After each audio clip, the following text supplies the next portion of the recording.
we have to go back to the beginning, I suppose, of what this life is and how it moves.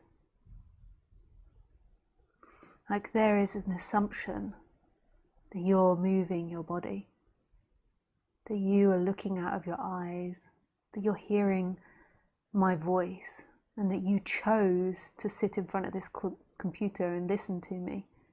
And this is a delusion. It seems very rational and sensible to most, but it's actually not true. It's not true. That is just the feeling that is given. But there isn't actually somebody that sees through the eyes or speaks or hears. There is simply life happening.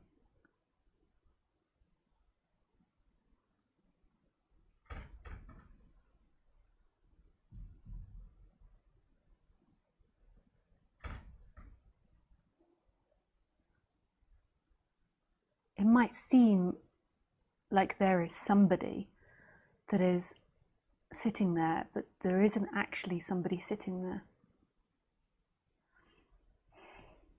Intellectually,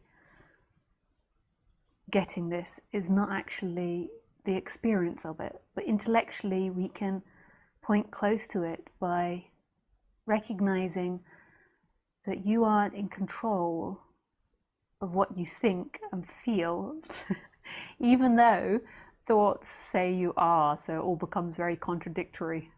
So your thoughts say, I am, and if there's a phase that you might go through of like trying to recondition your thoughts, which is an appropriate phase.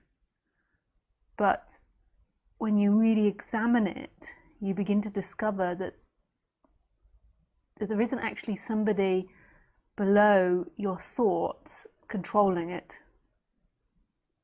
So on the surface level, you can recondition yourself by, I mustn't have these thoughts, I've got to try and change my thinking. But even those thoughts, the ones that are saying I've got to recondition my thoughts, are appearing and disappearing from no place.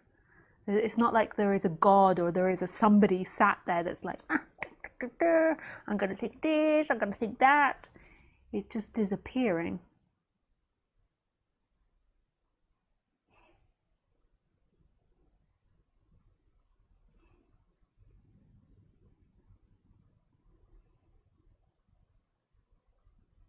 And that's miraculous.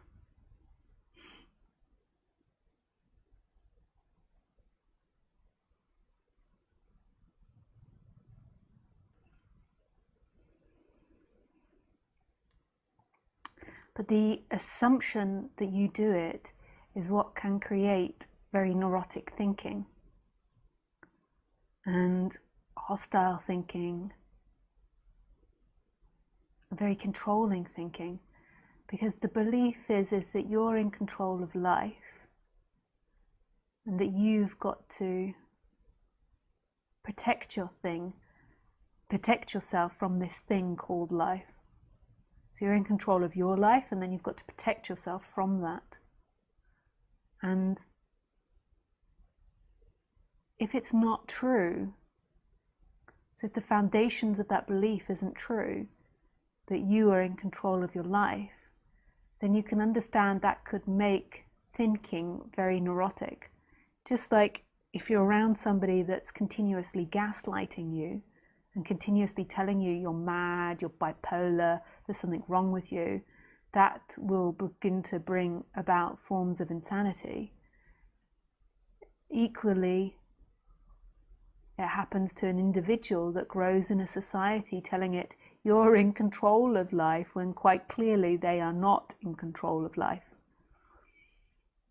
Having the idea of control helps navigate the body, but that is all it is. So by the idea of control, we recondition these instruments to make better choices in the future, but there isn't actually somebody in there that can pick that. So by informing yourself that apple juice late in the season is very bitter, so by knowing that bit of information, might stop the body next time choosing apple juice. But that doesn't mean there is somebody there. It's so convincing though. People are so hypnotized by this idea. But it's like these algorithms on the internet. We program these algorithms to create something. So we program these algorithms to create a picture, say. So that I think that's possible now, that we can specify certain things to an algorithm, like particular colors, particular shapes, or whatever, and it can create a picture on that specification. But it doesn't mean that that algorithm has free will or has free choice. And by updating the algorithm, saying you don't want black lines in it, then the picture will change. And that's what our choices are doing. It's changing the algorithm of the body, if algorithm is the right word. So it changes the functioning of the body. But it doesn't mean that there actually is somebody in there that's choosing. So we could program a robot to have choice. So we could program it so it can choose, but it's only choosing from its current up-to-date conditioning. So how would we program a robot to choose? We would program it by the amount of ticks it's got for things in the past.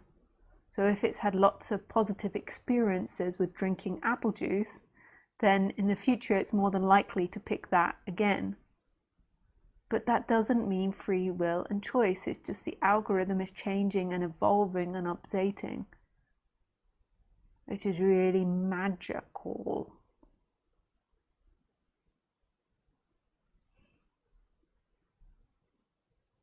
Super magical. Magical.